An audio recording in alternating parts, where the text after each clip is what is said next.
El frío mármol de la tumba aún no había sellado por completo el eco de su último suspiro, y ya la leyenda, esa tejedora incansable de destinos que trascienden la carne, comenzaba a entrelazar sus hilos dorados y sangrientos en torno a su nombre, Inés. Imaginad la escena, si vuestra entereza y la capacidad de vuestra alma para contemplar lo macabro os lo permiten. Un salón regio, probablemente en la severa Coimbra o en el sagrado Alcobaza, engalanado no para los fastos de la vida, sino para una parodia grotesca, una pantomima solemne y aterradora de ella. En el trono, no la pompa vibrante de una reina viva, sino la rigidez helada, la palidez cerúlea de un cadáver exhumado, rescatado de la oscuridad de su primer sepulcro. Su cuerpo, o lo que de él quedaba tras años de descomposición, cuidadosamente lavado, ungido con bálsamos que apenas podían disimular el hedor de la muerte, y revestido con los brocados más suntuosos, las sedas más finas, las joyas que nunca pudo lucir con el aliento de la vida recorriendo sus venas. Y ante ella, ante esa efigie de la muerte entronizada, una corte de nobles aterrados, sus rostros pálidos como el de su difunta reina, forzados por la voluntad de hierro de un rey enajenado a doblar la rodilla, a inclinar la cabeza, a besar la mano descarnada, enjollada y fría de quien fuera en vida Inés de Castro, la amante gallega, la madre de sus hijos bastardos, ahora, por un decreto nacido del dolor más profundo y la venganza más implacable, proclamada reina de Portugal. ¿Qué cimas insondables de pasión arrebatada, qué abismos de crueldad refinada pueden albergarse en el corazón de un hombre, incluso de un rey, para concebir y ejecutar semejante acto? ¿Fue acaso una forma retorcida de justicia poética, la manifestación de una locura desatada por el duelo, o la más brutal y desafiante afirmación de un poder que se atrevía a enmendar los designios de la propia parca, a imponer su voluntad sobre la corrupción de la tumba? Esta es la crónica, no sólo de un amor que floreció impetuoso a la sombra amenazante de la traición y la razón de Estado, sino también de una vida joven y hermosa, cegada con la frialdad del acero por aquellos que temían su influencia. Es la historia de una venganza que trascendió los límites de lo humanamente imaginable, culminando en la más extraña, la más sobrecogedora y, sin duda, la más macabra coronación de toda la historia de la realeza europea. Prepárense, pues, para descender a las profundidades de una de las más trágicas y fascinantes leyendas medievales, la historia de Inés de Castro, la reina que reinó después de morir, la mujer cuyo corazón, simbólicamente arrancado por sus verdugos y literalmente anhelado por su amante real, sigue latiendo con fuerza en el imaginario colectivo como el más puro y desgarrador emblema del amor eterno y la insondable crueldad a la que puede llegar el poder cuando se siente amenazado. Su tragedia es un espejo oscuro donde se reflejan las pasiones más elementales y los cálculos más fríos que han movido los hilos de la historia. Para comprender en toda su magnitud la tragedia que se cernió sobre la delicada figura de Inés de Castro y el alma atormentada del infante don Pedro de Portugal, es imperativo que nos transportemos con la imaginación a la península ibérica de mediados del siglo XIV, un tiempo convulso, un mosaico complejo de reinos cristianos: Portugal, Castilla, Aragón, Navarra, enfrascados en una intrincada y a menudo sangrienta red de alianzas dinásticas, rivalidades fronterizas y luchas intestinas por la supremacía política y territorial. Todo ello mientras la larga y ardua empresa de la reconquista contra los últimos reductos del poder musulmán en el sur aún marcaba el pulso de la política, la espiritualidad y la guerra, definiendo identidades y forjando caracteres. Portugal, un reino relativamente joven en comparación con sus vecinos, pero dotado de una indomable vocación atlántica y un vigoroso espíritu de independencia, luchaba con denuedo por consolidar sus fronteras, su autonomía y su propia identidad frente a la sombra siempre presente y a menudo amenazante de la corona de Castilla, su hermana mayor en la geografía y en la historia, pero también su principal rival. En este escenario de alta política, donde cada movimiento era cuidadosamente calculado y cada decisión podía tener consecuencias trascendentales, los matrimonios reales eran piezas fundamentales en el intrincado ajedrez del poder. Eran contratos de Estado, alianzas estratégicas, instrumentos para asegurar la paz o para preparar futuras expansiones. El amor, ese sentimiento tan humano y a menudo tan irracional, era un lujo que pocos príncipes y princesas podían permitirse cuando el deber para con el linaje, la corona y el reino dictaba uniones de conveniencia, a menudo con desconocidos o incluso con enemigos de ayer. Fue en el año de gracia de 1340 cuando llegó a la corte portuguesa, establecida entonces con frecuencia en Lisboa o Coimbra, como parte del numeroso y distinguido séquito de doña Constanza Manuel de Villena, una noble castellana de altísimo linaje, nieta del rey Fernando III el Santo, destinada a desposar al infante don Pedro, heredero al trono de Portugal, una joven dama gallega cuya belleza y nobleza no pasarían desapercibidas, Inés de Castro. Hija de don Pedro Fernández de Castro, apodado el de la Guerra, un influyente y poderoso magnate gallego, con fuertes lazos y posesiones tanto en Galicia como en la corte castellana, y de doña Aldonza Lourenço de Valadares, una dama portuguesa de rancio abolengo, Inés no era una advenediza ni una desconocida en los círculos del poder. Su linaje era impecable, emparentada con las casas reales de Castilla y Portugal, pero fue su hermosura, cantada y ensalzada por los cronistas de la época y por los poetas de siglos venideros, la que la convirtió en una figura legendaria. Era, según cuentan, de aquellas beldades que encienden pasiones incontrolables y desatan tormentas en los corazones de los hombres. Cabellos rubios como el oro del Miño o como los trigales maduros de su tierra, ojos de un azul profundo y sereno como el océano Atlántico que bañaba las costas gallegas, y una gracia natural, un porte distinguido y una dulzura en el trato que la distinguían notablemente entre las damas de la corte, a menudo más preocupadas por la intriga y el protocolo. El infante don Pedro, un joven de unos 20 años, de carácter impetuoso, vehemente, apasionado hasta el extremo, y poco dado a las hipocresías y las frías convenciones de la vida palaciega, quedó prendado, fascinado, casi hechizado por la belleza y el encanto de Inés, prácticamente desde el primer instante en que sus miradas se cruzaron. Mientras su esposa legal, doña Constanza Manuel, cumplía con su deber dinástico, darle un hijo varón ilegítimo, el futuro rey Fernando I, en 1345, asegurando así la continuidad de la línea sucesoria, el corazón de Pedro ya había encontrado su verdadero norte, su ancla emocional, en la figura de la dama gallega. Lo que comenzó, quizás, como una atracción física irrefrenable, una fascinación estética por su deslumbrante belleza, pronto se transformó en un amor profundo, absorbente y clandestino, un amor que desafiaba las rígidas normas morales de la Iglesia, las férreas convenciones sociales de la nobleza y, sobre todo, las peligrosas conveniencias políticas de la época. Se encontraban en secreto, al principio con la discreción que imponía la presencia de la infanta Constanza, en los umbríos jardines del palacio, en discretas alcobas alejadas de las miradas curiosas y de los oídos indiscretos, tejiendo un lazo sentimental que, con el tiempo, se haría más fuerte, más indestructible, que cualquier cadena dinástica o cualquier juramento de Estado. Pero en la corte, ese microcosmos de susurros y miradas, los secretos tienen alas de mariposa y se propagan con la velocidad del viento, y los muros, por muy gruesos que sean, siempre parecen tener oídos. El idilio apasionado entre el infante heredero y la hermosa dama castellana de su esposa no tardó en llegar a conocimiento del rey Alfonso IV, padre de Pedro, un monarca experimentado, de carácter austero, pragmático y ferozmente celoso de la independencia y la estabilidad de su reino, por las que tanto había luchado. Para Alfonso IV, apodado el Bravo, esta relación adúltera de su hijo no era simplemente un escándalo moral, una mancha en la reputación de la Casa Real, sino una amenaza política de primer orden,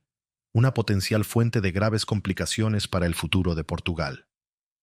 Inés era castellana, y sus hermanos, Álvaro Pírez de Castro y Fernán Ruiz de Castro, eran figuras ambiciosas, influyentes y con un considerable poder militar en la corte de Castilla, un reino que, a pesar de los lazos familiares, siempre era visto con recelo y sospecha desde Portugal, por sus constantes tentaciones de ejercer una hegemonía sobre toda la península. El temor a que los hermanos Castro utilizaran la privilegiada posición de Inés como amante del heredero para medrar en la política portuguesa, para obtener favores y prebendas, o peor aún, para inclinar la balanza de la política exterior portuguesa en favor de los intereses castellanos,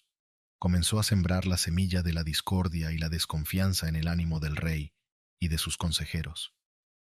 Además, la existencia de un amor tan público y notorio por parte del heredero hacia una amante, mientras su esposa legítima aún vivía y cumplía con sus deberes, minaba la autoridad moral de la corona, sentaba un peligroso precedente de indisciplina y podía ser interpretado como una afrenta a la propia infanta Constanza y a su poderoso linaje. Los primeros presagios de la tragedia, como nubes oscuras en un cielo de verano, comenzaron a dibujarse en el horizonte.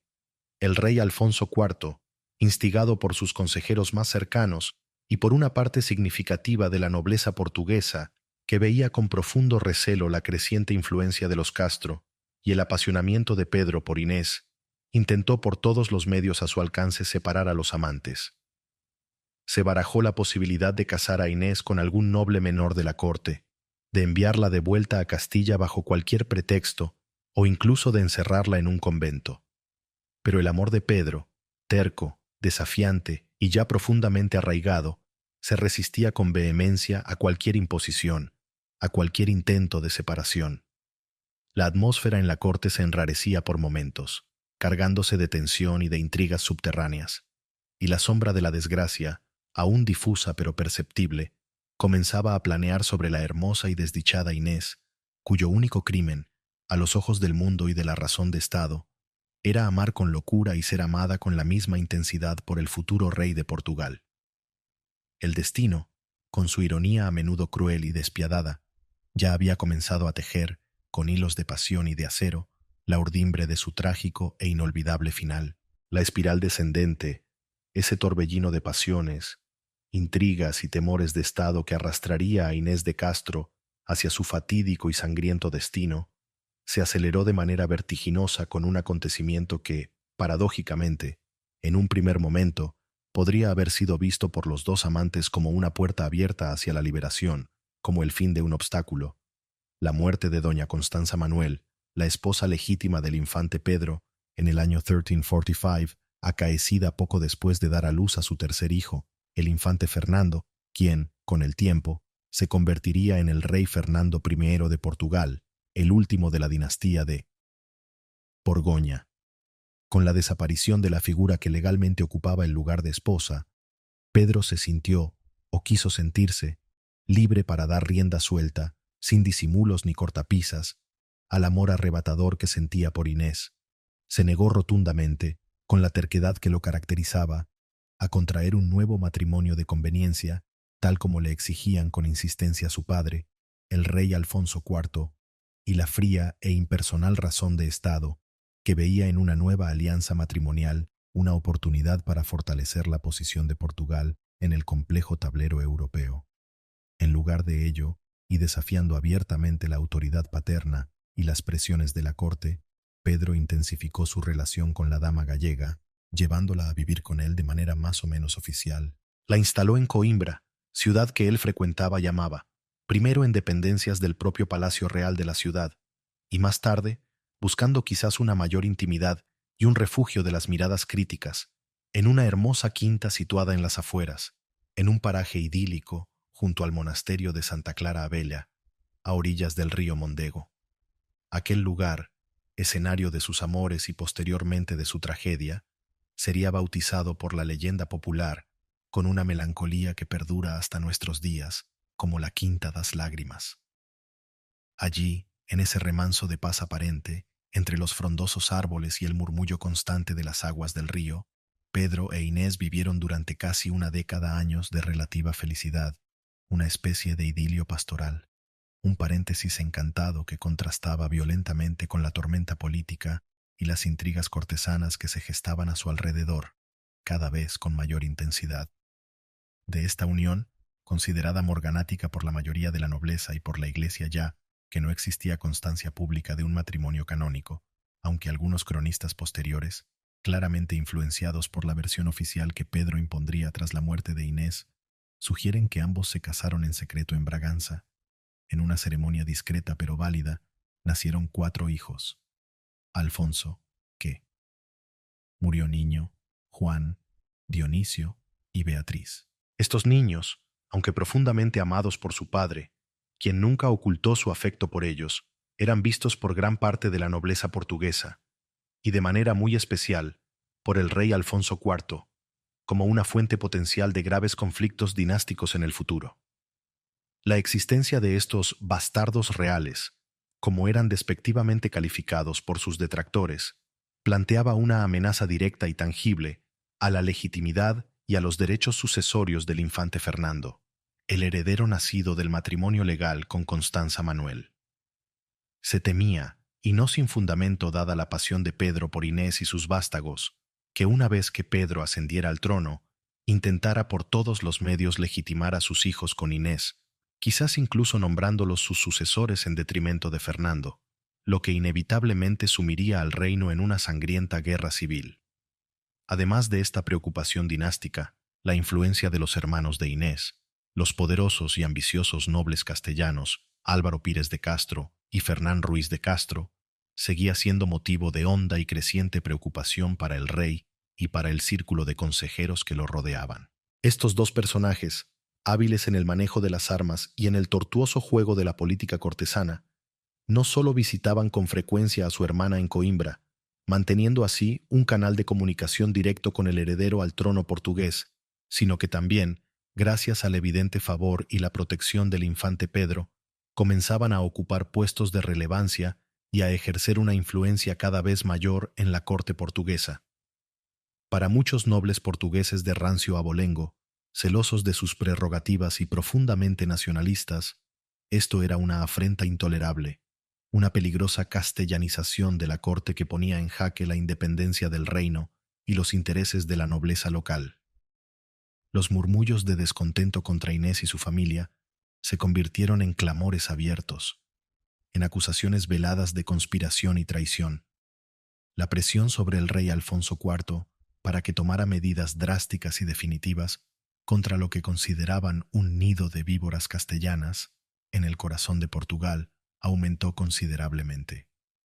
El monarca, aunque según parece sentía un cierto afecto por Inés en los primeros tiempos, y era consciente del profundo amor que su hijo le profesaba, lo que le hacía dudar a la hora de actuar con demasiada dureza, se vio cada vez más acorralado por las circunstancias y por los argumentos interesados, pero no por ello menos persuasivos, de sus consejeros más influyentes. Entre estos destacaban tres figuras siniestras que pasarían a la historia como los verdugos de Inés: Pero Coelho, un hombre astuto y ambicioso; Álvaro González, un jurista de renombre pero de corazón frío; y Diogo López Pacheco, un noble de gran poder e influencia. Estos tres hombres, movidos por una mezcla de patriotismo mal entendido, temor a perder sus propias posiciones de poder y quizás una genuina preocupación por la estabilidad del reino, se convirtieron en los principales instigadores de la conspiración que se tejía en la sombra contra la vida de Inés. Le pintaban al rey un panorama desolador y apocalíptico. Si Inés de Castro seguía viva, si su influencia sobre el futuro rey Pedro continuaba creciendo, y si sus hijos seguían siendo criados a la sombra del favor real, Portugal se encaminaba inevitablemente hacia una crisis sucesoria de consecuencias imprevisibles, hacia la anarquía y posiblemente hacia la sumisión a Castilla.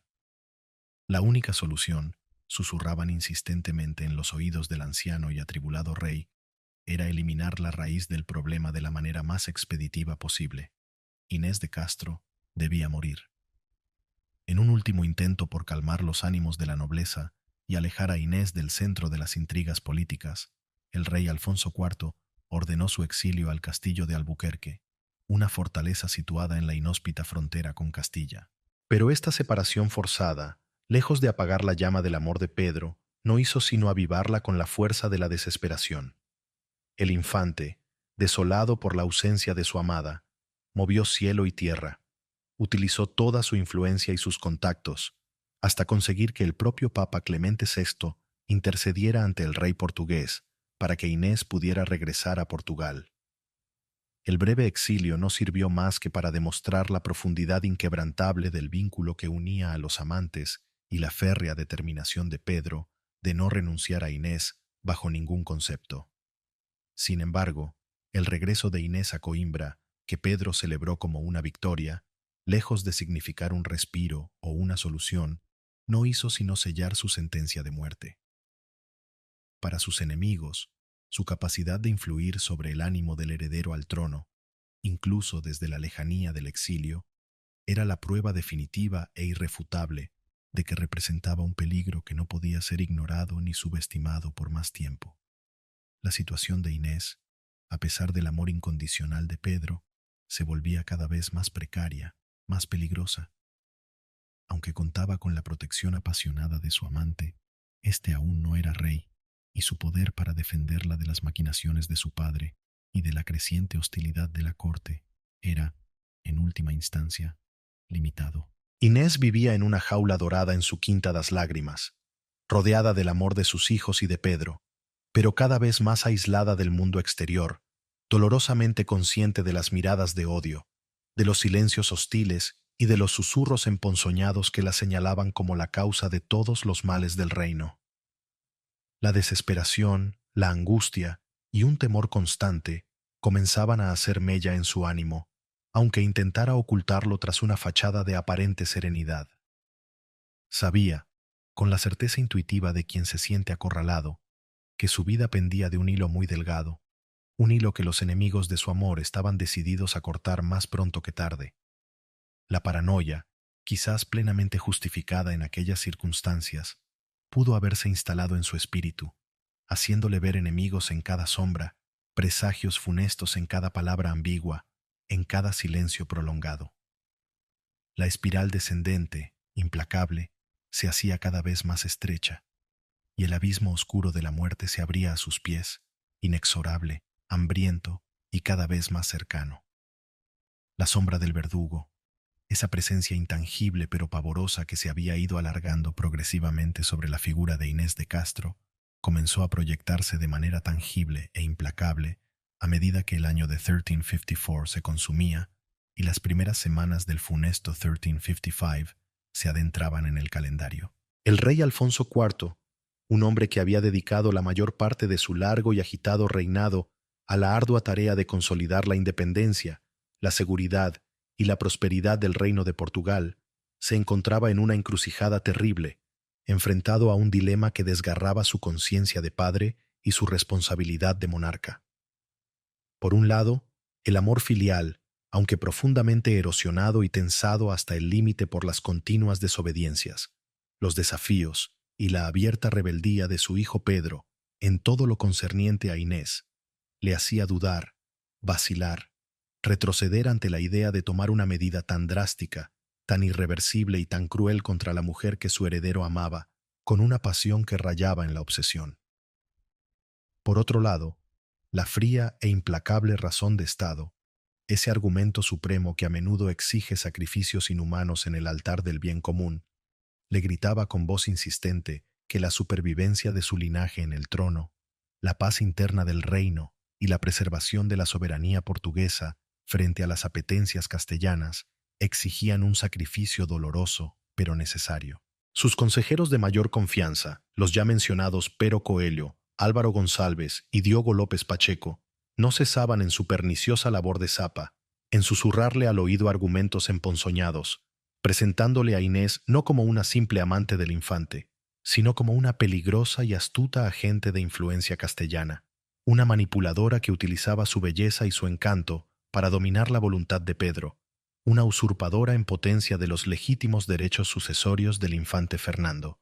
y en última instancia, la causa primordial de la rebeldía, el desgobierno y la irresponsabilidad de su hijo y heredero. Argumentaban, con la vehemencia de quienes se sienten poseedores de la verdad absoluta o de quienes defienden intereses inconfesables, que la nobleza estaba inquieta y dividida, que el pueblo llano murmuraba y desaprobaba la conducta del infante, y que si no se actuaba con rapidez, con determinación y con una contundencia ejemplar, Portugal podría verse arrastrado a una sangrienta guerra civil por la sucesión tras la muerte del rey, o, peor aún, caer bajo la órbita de la siempre ambiciosa y poderosa corona de Castilla. El dilema moral que atenazaba el alma del rey Alfonso IV era, pues, inmenso, casi insoportable. Las crónicas de la época, aunque parcas en detalles íntimos, lo describen como un hombre profundamente atormentado por la duda, pasando noches enteras en vela, recorriendo los fríos pasillos de su palacio, sopesando en su mente las terribles alternativas que se le presentaban, cada una más dolorosa que la anterior. Debía sacrificar a una mujer, cuya única culpa probada era amar demasiado y ser demasiado amada, y con ella la felicidad y la lealtad de su propio hijo, en aras de un supuesto bien mayor, la estabilidad y la seguridad del reino. ¿O debía arriesgarse, por un exceso de clemencia o por debilidad paternal, a que sus peores temores se hicieran realidad, permitiendo que la influencia de los hermanos Castro creciera sin control en la corte, y que la sucesión al trono se viera amenazada por la existencia de los hijos bastardos de Pedro e Inés? La presión ejercida por sus consejeros era constante, asfixiante.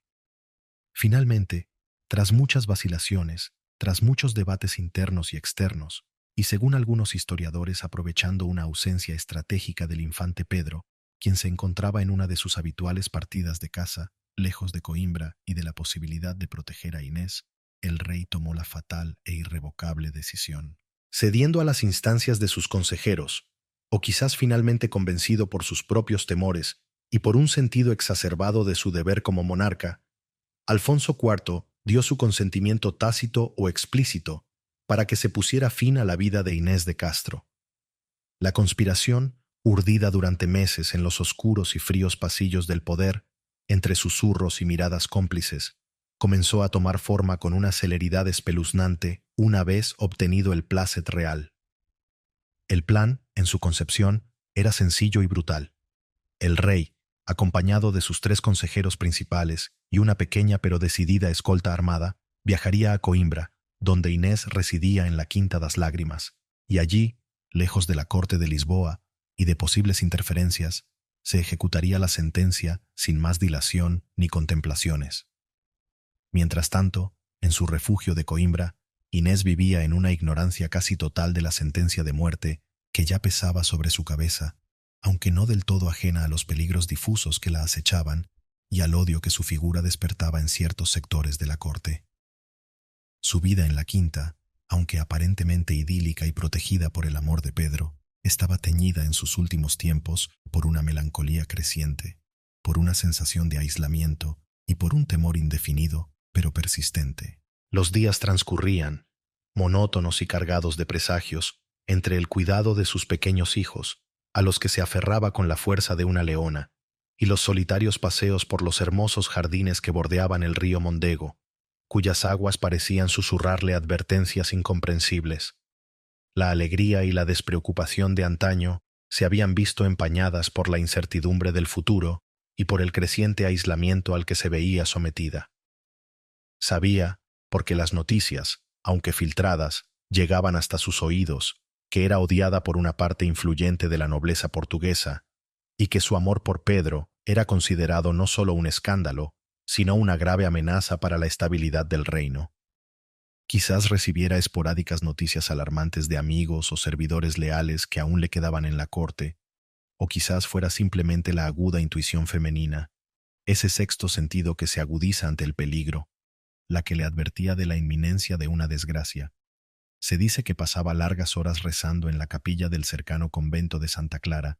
buscando consuelo divino para su alma atribulada y protección celestial para ella y para sus inocentes hijos. La impotencia de Pedro para protegerla de manera efectiva, a pesar de su amor incondicional y de su rango de heredero al trono, era una fuente constante de angustia y desasosiego para Inés. Él podía desafiar a su padre con palabras airadas, incluso con amenazas veladas de rebelión, pero mientras Alfonso IV siguiera siendo el rey ungido y coronado, la última palabra, la decisión final sobre la vida y la muerte, la tenía él. Y esa palabra, ahora, estaba irrevocablemente manchada con la intención de la muerte. Los días previos al fatídico 7 de enero de 1355 debieron ser para la desdichada Inés una auténtica tortura psicológica, una sucesión interminable de premoniciones sombrías y temores apenas contenidos.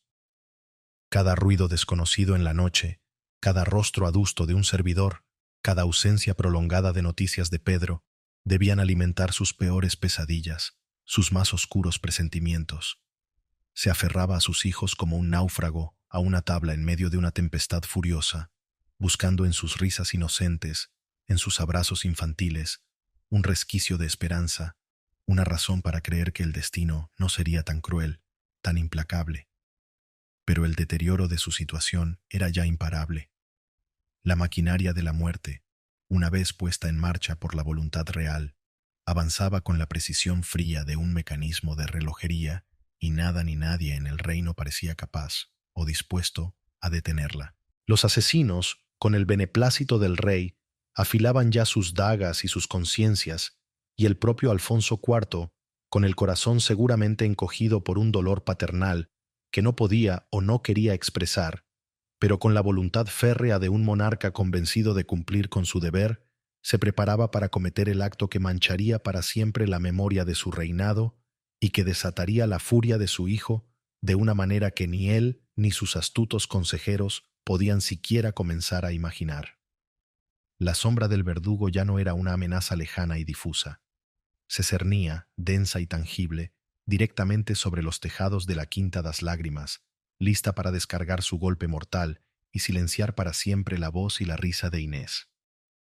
Ella, la hermosa y desdichada amante gallega, se encontraba esencialmente sola, rodeada únicamente por la inocencia vulnerable de sus hijos, esperando, sin saberlo con certeza pero intuyéndolo con pavor, la llegada inminente de sus ejecutores. Su aislamiento del mundo exterior era casi total, su vulnerabilidad ante el poder del rey, absoluta. No habría en su caso intentos desesperados por salvarse mediante la huida, ni últimas resistencias heroicas con la espada en la mano. Solo la cruda, desnuda y patética realidad de una mujer indefensa, cuyo único escudo eran sus lágrimas y sus hijos, enfrentada a la fría y despiadada crueldad de la razón de Estado. El día señalado por el destino para la infamia, el 7 de enero del año del Señor de 1355, una fecha que quedaría grabada con sangre en los anales de Portugal, amaneció en Coimbra con una luz plomiza y triste, como si el cielo mismo, conmovido por la inocencia de la víctima, presintiera la tragedia que estaba a punto de desatarse sobre la tierra. El rey Alfonso IV, acompañado de sus 3 consejeros más íntimos, que en esta jornada funesta actuarían más como verdugos de alma y ejecutores de una sentencia inicua que como prudentes asesores, Pero Coelho, Álvaro González y Diogo López Pacheco, y seguido por una pequeña pero decidida escolta armada, había partido sigilosamente de Montemoro Velho, donde la corte se encontraba temporalmente establecida, con destino a la Quinta das Lágrimas, el refugio de Inés. El viaje, aunque relativamente corto en distancia, debió estar cargado de una tensión sombría, casi irrespirable.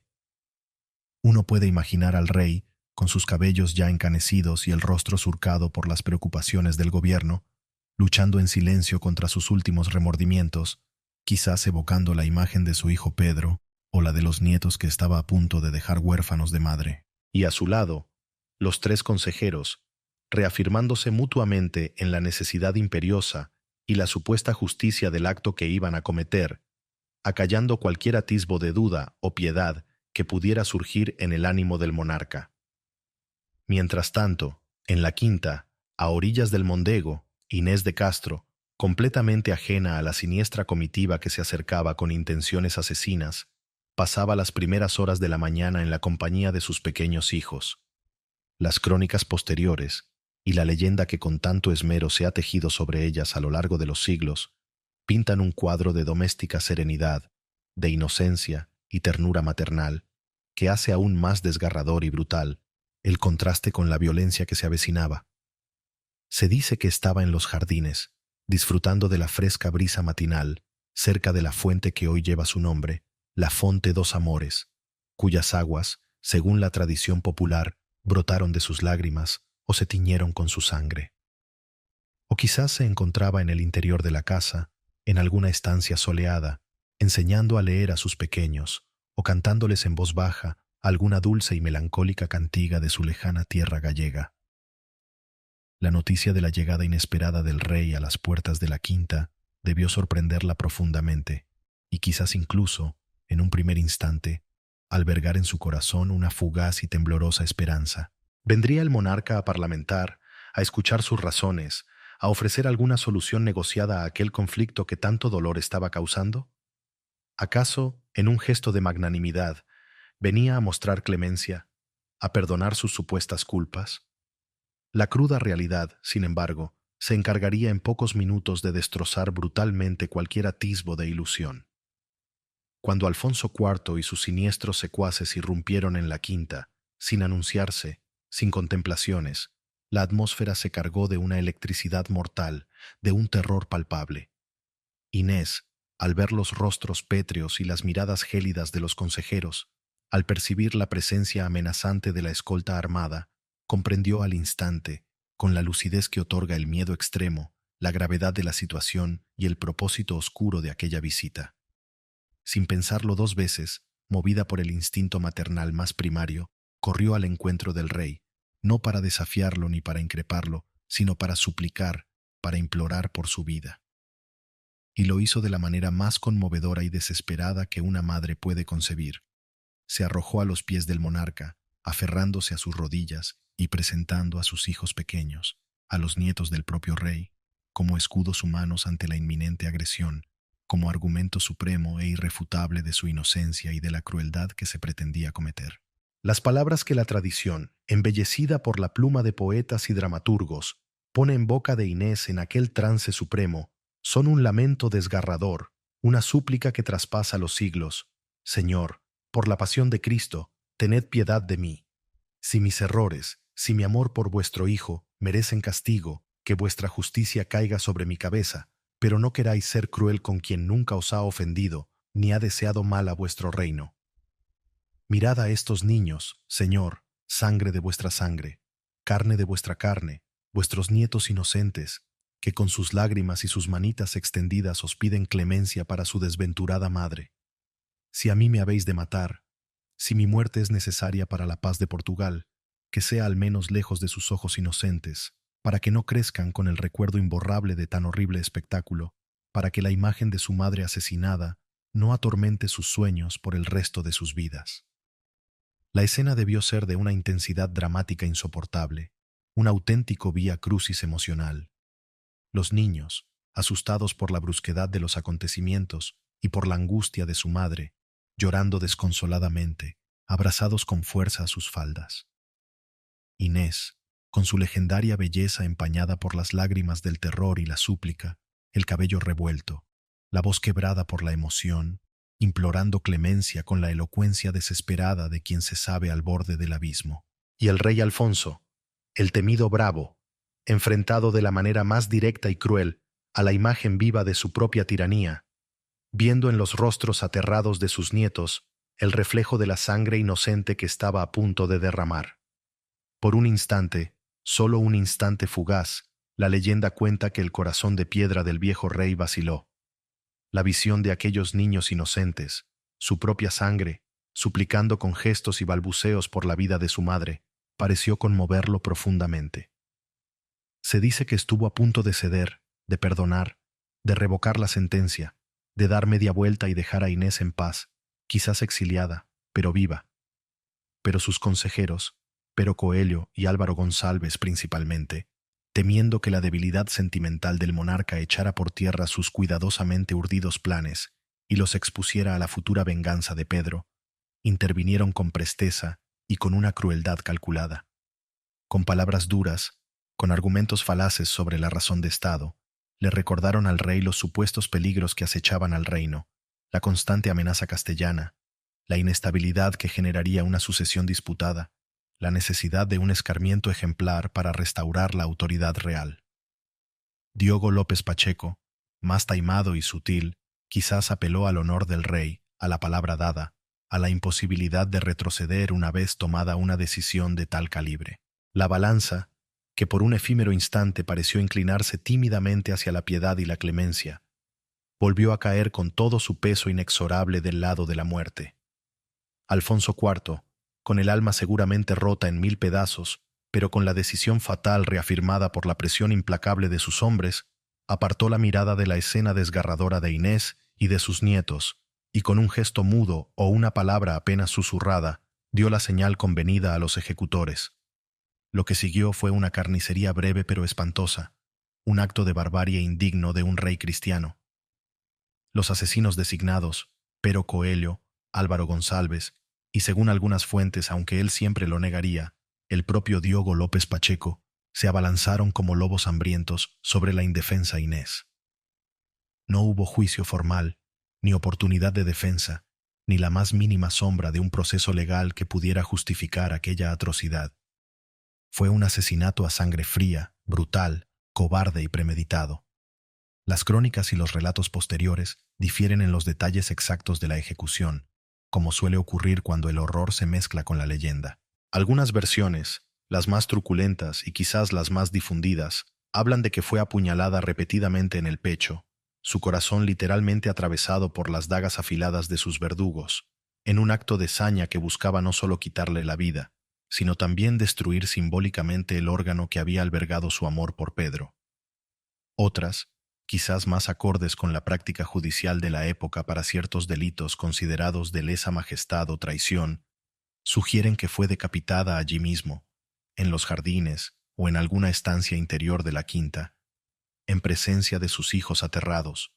o al menos en las inmediaciones, para que el mensaje de terror fuera aún más contundente.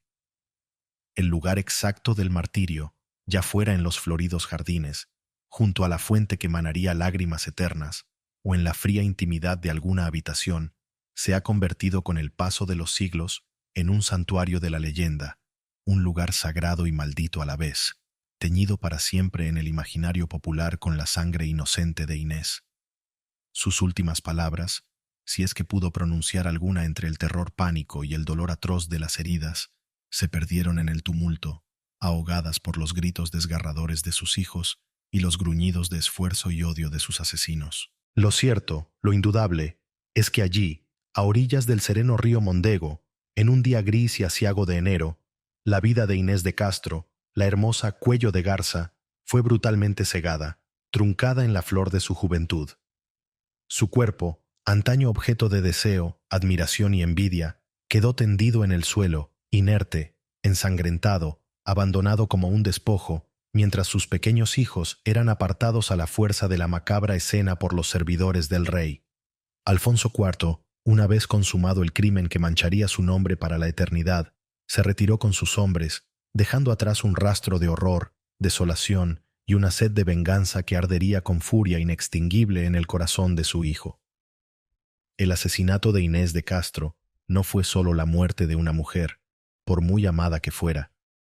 Fue la chispa que encendería una de las más feroces y legendarias venganzas de la historia,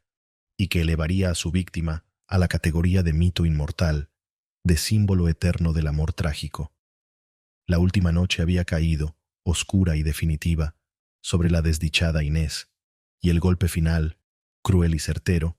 había sido asestado con una frialdad que clamaba al cielo y que no tardaría en recibir su terrible respuesta terrenal. La noticia del brutal y cobarde asesinato de Inés de Castro, perpetrado a sangre fría por orden directa del rey Alfonso IV y ejecutado con sádica eficiencia por sus más cercanos y siniestros consejeros, llegó a oídos del infante don Pedro como un rayo fulminante que parte el alma en dos y calcina la razón hasta sus cimientos.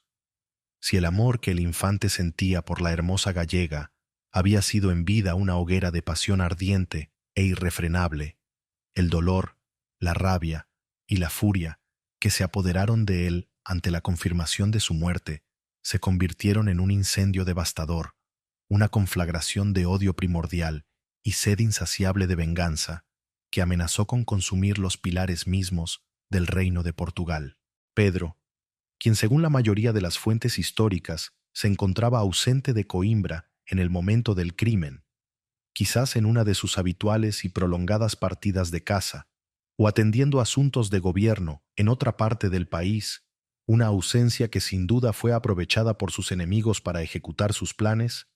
regresó precipitadamente a la ciudad del Mondego, alertado por rumores o por mensajeros desesperados, solo para encontrarse con la más espantosa e inimaginable de las realidades. Su amada Inés, la luz de sus ojos, el centro de su universo, yacía muerta. su cuerpo profanado por la violencia de sus asesinos, y sus pequeños hijos, los frutos de su amor, ahora huérfanos de madre por la crueldad inaudita de su propio abuelo. La transformación que se operó en el ánimo y el carácter del infante Pedro fue terrible, instantánea y absoluta. El joven príncipe, hasta entonces conocido por su temperamento apasionado y a veces irascible, pero también por una cierta indolencia o desinterés en los asuntos más áridos del Estado, se convirtió de la noche a la mañana en una fiera herida, en un hombre poseído, consumido por un único y absorbente propósito que nublaría cualquier otra consideración: vengar la muerte atroz de Inés y castigar a sus asesinos de la manera más ejemplar, más pública y más sanguinaria posible. Su dolor era tan profundo, tan visceral, que se manifestaba en una rabia fría y calculadora. Se negó en redondo a escuchar cualquier intento de justificación por parte de su padre, el rey, a quien consideró desde ese mismo instante el principal y más execrable responsable del crimen. Las relaciones entre padre e hijo, que ya eran tensas y difíciles desde hacía años debido precisamente al asunto de Inés, se rompieron de manera definitiva e irreparable. No había perdón posible para tamaña afrenta. Pedro, en un acto de abierta y declarada rebelión, sin precedentes en la historia reciente de Portugal, tomó las armas contra su propio padre y soberano, sumiendo al reino en una breve pero cruenta y destructiva guerra civil que se prolongó, con intermitencias, entre los años 1355 y 1356. Apoyado por algunos nobles que simpatizaban con su causa, o que simplemente veían en el conflicto una oportunidad para medrar políticamente o saldar viejas rencillas,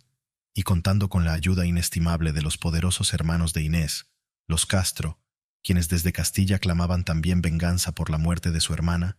Pedro asoló con fuego y espada las tierras y posesiones de aquellos nobles que habían apoyado al rey o que habían participado en la conspiración contra Inés, especialmente las de los 3 consejeros directamente implicados en el asesinato. La paz, o más bien una tregua precaria y cargada de resentimiento, solo se alcanzó tras arduas negociaciones y gracias a la intervención mediadora de la reina Beatriz, esposa de Alfonso IV y madre de Pedro, una mujer piadosa y respetada que, con lágrimas en los ojos y el corazón desgarrado, logró interponerse entre padre e hijo para evitar un derramamiento de sangre aún mayor y la posible desintegración del reino.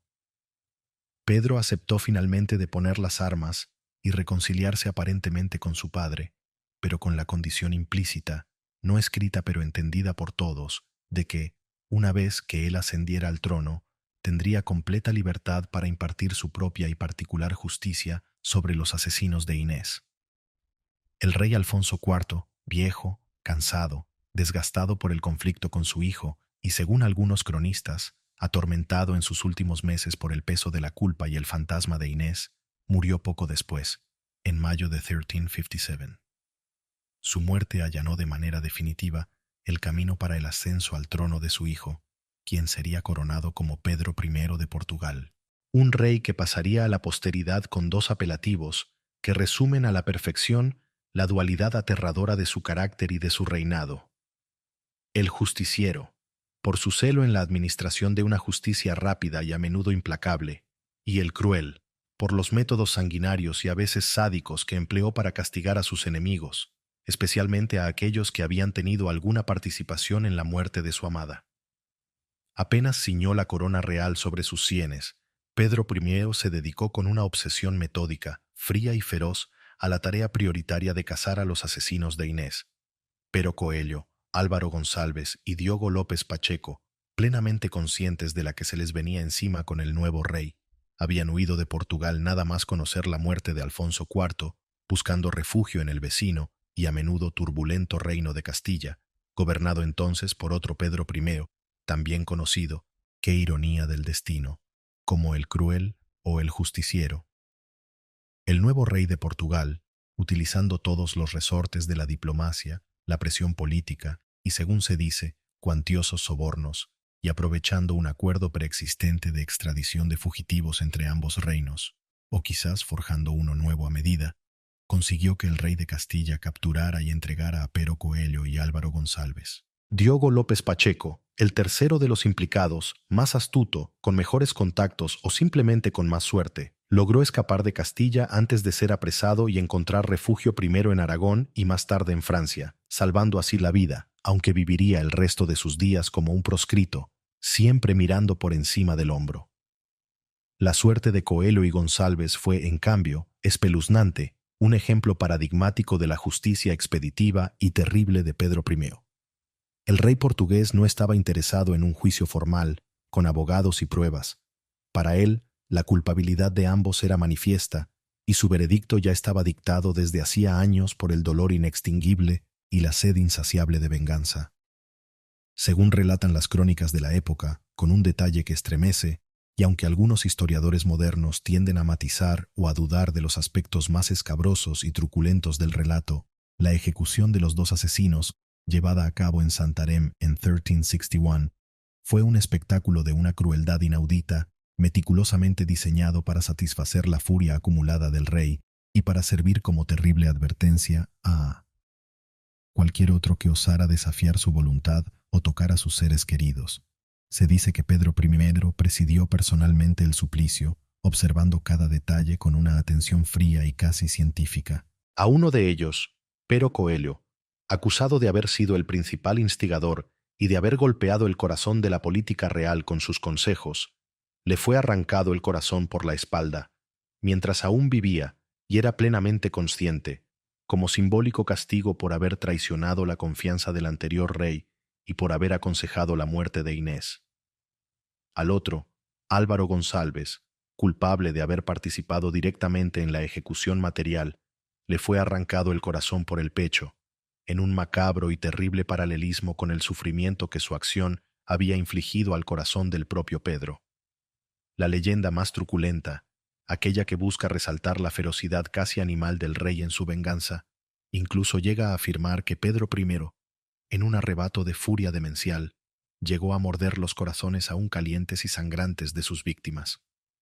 Si bien este último detalle es probablemente una exageración posterior, destinada a demonizar o a ensalzar, según la perspectiva, la figura del rey, no cabe la menor duda de que la ejecución fue de una brutalidad extrema y que sirvió para cimentar de manera indeleble su fama de cruel.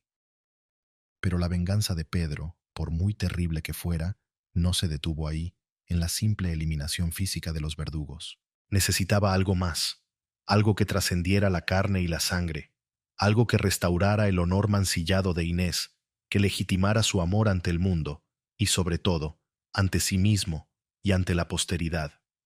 Y así, en un acto que desafía la razón, que se adentra en los territorios más oscuros y fascinantes de la psique humana, y que ha alimentado la leyenda durante siglos, Pedro I de Portugal llevó a cabo uno de los episodios más extraños, más conmovedores y más macabros de toda la historia de la realeza universal: la coronación póstuma de Inés de Castro. En el año 1360, 5 años después de su brutal asesinato, y poco antes de la ejecución de sus asesinos, Pedro I declaró solemnemente ante las cortes del reino reunidas en Cantañede que se había casado en secreto con Inés de Castro años atrás, antes de su muerte, en una ceremonia celebrada en Braganza. Esta declaración, jurada y refrendada por testigos cuidadosamente seleccionados, como su capellán y algunos criados de confianza, convertía así, retrospectivamente y por imperativo real, a Inés en su legítima esposa y, por tanto, en reina de Portugal. Acto seguido, para dar una corporeidad tangible y aterradora a esta proclamación, ordenó la exhumación del cadáver de Inés del monasterio de Santa Clara en Coimbra, donde había sido enterrada inicialmente. Los restos mortales de su amada, ya en avanzado estado de descomposición tras 5 años bajo tierra, fueron cuidadosamente lavados, ungidos con perfumes y bálsamos, vestidos con los más ricos ropajes regios que correspondían a una reina, adornados con deslumbrantes joyas, y finalmente sentados en un trono junto al suyo, en una ceremonia solemne y fantasmal celebrada, según algunas versiones, en la Catedral de Coimbra, o, según otras, en el propio monasterio de Alcobaza, donde serían enterrados definitivamente. Allí, ante una corte horrorizada, sobrecogida y absolutamente sometida a la voluntad de hierro de su rey, Pedro I obligó a los nobles del reino, a los prelados de la iglesia, a los representantes de las ciudades, uno por uno, a rendir el debido homenaje a la reina muerta, a arrodillarse ante ella, a inclinar la cabeza en señal de vasallaje y a besar el borde de su regio vestido, o según las versiones más tétricas y persistentes de la leyenda, su mano huesuda, fría y enjollada. El cadáver de la reina, con la corona ceñida sobre sus restos mortales, presidió aquella ceremonia irreal, un testimonio mudo y escalofriante del amor obsesivo de un rey y de su implacable y teatral voluntad de justicia. El caos emocional de Pedro, su dolor inextinguible convertido en una forma de locura lúcida y ceremonial, había encontrado su catarsis, su apoteosis, en aquel acto sin precedentes en la historia. Inés de Castro, la amante gallega asesinada por la razón de Estado, reinaba por fin, desde el más allá, sobre el reino de Portugal. El destino de su cadáver, sin embargo, aún no había concluido su largo y macabro peregrinaje. Le esperaba un último y suntuoso descanso. La macabra y sobrecogedora ceremonia de la coronación póstuma de Inés de Castro, aquel acto inaudito que heló la sangre de la corte portuguesa y que resonó con una mezcla de asombro, incredulidad y horror por todas las cancillerías de la Europa medieval, no fue, sin embargo, el capítulo final en la extraordinaria y trágica historia de sus restos mortales, ni tampoco la última manifestación de la obsesiva y perdurable devoción de Pedro I por su memoria. Tras aquella tétrica y teatral afirmación de su amor y de la realeza de Inés, el rey, conocido ya tanto por su justicia implacable como por su crueldad calculada, se embarcó en un proyecto monumental que no solo buscaría honrar la memoria de su amada, sino también perpetuar su trágica historia de amor para la eternidad, inscribiéndola en la piedra para que las generaciones futuras pudieran contemplarla y conmoverse. La construcción de dos magníficos y elaborados sepulcros en el transepto de la imponente iglesia del Real Monasterio de Santa María de Alcobaza,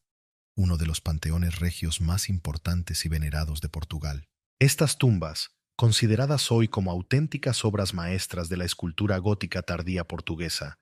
no serían concebidas como meros receptáculos para albergar sus cuerpos inertes, sino como un testamento artístico y simbólico de su trágica y apasionada historia de amor, y como un mensaje cifrado, lleno de significados ocultos y de esperanzas trascendentes, para la posteridad. Pedro I, según atestiguan los documentos de la época, supervisó personalmente y con minucioso detalle el diseño y la ejecución de los sepulcros, encargándolos a los mejores canteros y escultores de su tiempo, probablemente algunos de origen extranjero, dada la calidad y el estilo de la obra. El suyo y el de Inés fueron concebidos no para yacer lado a lado, como era costumbre en muchos panteones reales, sino para estar colocados frente a frente, en una disposición inusual y cargada de simbolismo, con los pies de ambas efigies orientados el uno hacia el otro, de manera que, según la conmovedora y romántica leyenda que ha llegado hasta nuestros días, en el día del juicio final, cuando los muertos resuciten al son de las trompetas celestiales, lo primero que vieran al incorporarse de sus lechos de piedra fueran los ojos del ser amado, reencontrándose así sus miradas en el umbral mismo de la eternidad. Un último y sublime gesto de amor romántico, una prueba de fe en la resurrección de la carne y en la pervivencia del amor más allá de las barreras de la muerte, que se proyectaba con esperanza hacia la eternidad.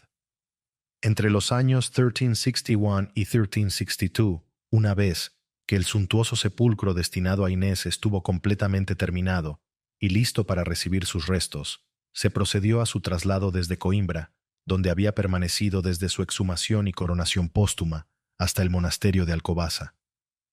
No fue un entierro furtivo ni discreto, como podría corresponder a una figura controvertida, sino todo lo contrario, una procesión fúnebre de una magnificencia y una solemnidad sin precedentes en la historia de Portugal, como si se tratara del funeral de una reina en ejercicio, amada y venerada por su pueblo. El féretro, cubierto de ricos paños de brocado y terciopelo, y probablemente portando alguna efigie o imagen de Inés, fue escoltado por cientos de caballeros de la corte, nobles y prelados, todos ellos portando antorchas encendidas que iluminaban el camino en la noche, creando una impresionante serpiente de fuego y luto que recorrió lentamente la distancia entre las dos ciudades. El pueblo llano, conmovido por la tragedia de la joven reina asesinada y por la palpable y desgarradora devoción de su rey, salía a su paso en las aldeas y villas del camino para rendir un último y silencioso homenaje a la memoria de la reina morta, arrojando flores, rezando oraciones y llorando su desdichado destino. Al llegar finalmente al monasterio de Alcobaza, tras varios días de lento y solemne peregrinaje, el cuerpo de Inés fue depositado con todos los honores en su espléndido sepulcro.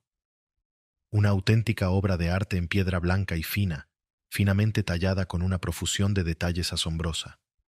En sus laterales se representan escenas de la vida de Cristo, como la Última Cena o la Crucifixión, y también una impresionante y detallada visión del juicio final, con ángeles, demonios, bienaventurados y condenados. De manera significativa, el escudo de armas de la familia Castro aparece entrelazado con el de la Casa Real de Portugal en un claro mensaje de legitimación y unión. Sobre la tapa del sepulcro, una efigie yacente de Inés, representada no como un cadáver descompuesto, sino como una reina joven, serena y de una belleza idealizada, con una leve y enigmática sonrisa en los labios, ataviada con ricos ropajes y con la corona real sobre su cabeza, mientras su figura es delicadamente sostenida y velada por 6 ángeles que parecen custodiar su sueño eterno. Años más tarde, a su muerte en el año 1367, Pedro I, el justiciero, el cruel, el apasionado, sería enterrado, según sus expresas y meticulosas disposiciones, en su propio y no menos magnífico sepulcro, enfrentado directamente al de Inés, para que su mirada pétrea pudiera encontrar la de ella por toda la eternidad. Su tumba, igualmente impresionante en su concepción y ejecución, está decorada con escenas de caza, su pasatiempo favorito, con episodios de batallas en las que participó y, de manera muy destacada, con una compleja representación de la rueda de la fortuna, símbolo de la vanidad de las glorias mundanas y de los vaivenes del destino, y con relieves que narran la vida y el martirio de San Bartolomé, su santo patrón, quizás una alusión a los suplicios que él mismo había infligido. La imagen yacente del rey lo muestra con la barba partida, un signo tradicional de luto perpetuo en la época, que él mantuvo por Inés durante el resto de su vida, y con una expresión severa, adusta, casi feroz, la de un hombre que ha conocido el amor más sublime y el odio más profundo, y que ha impartido justicia sin temblarle el pulso. Juntos, pero eternamente separados por el estrecho pasillo del transepto de la iglesia, los 2 amantes descansarían por fin, unidos en la muerte como no pudieron estarlo plenamente y sin sobresaltos en vida, y custodiados para siempre por la imponente y silenciosa arquitectura gótica de Alcobaza. El legado de Inés de Castro y de Pedro I, sin embargo, trascendió con mucho la fría piedra de sus sepulcros y los muros sagrados del monasterio. Su historia, con todos sus elementos de amor prohibido y adúltero, de intriga palaciega y razón de Estado, de crueldad desmedida, de venganza implacable y de devoción post-mortem que roza lo necrófilo, se convirtió casi de inmediato en un poderoso y perdurable mito, en una fuente inagotable de inspiración para la literatura, la música, la pintura, la ópera y el teatro, no solo en Portugal, donde es considerada con justicia una de las narrativas fundacionales de la identidad nacional, un relato que encarna el alma lusitana con su mezcla de saudade, pasión y tragedia, sino en toda Europa y con el tiempo en el mundo entero. Desde los cronistas medievales como Fernão Lopes, quien en el siglo XV recogió los hechos con una prosa vibrante y una notable fidelidad a las fuentes, aunque sin poder evitar el eco de la leyenda, hasta los grandes poetas del Renacimiento como el incomparable Luis Vaz de Camões, quien inmortalizó su tragedia en el canto tercero de su epopeya nacional, Os Lusíadas, con aquellos versos célebres y conmovedores. Así como abonina que cortada, antes do tempo foi, cándida e bella. La figura de Inés ha sido cantada, llorada, exaltada y reinterpretada a lo largo de los siglos por innumerables artistas.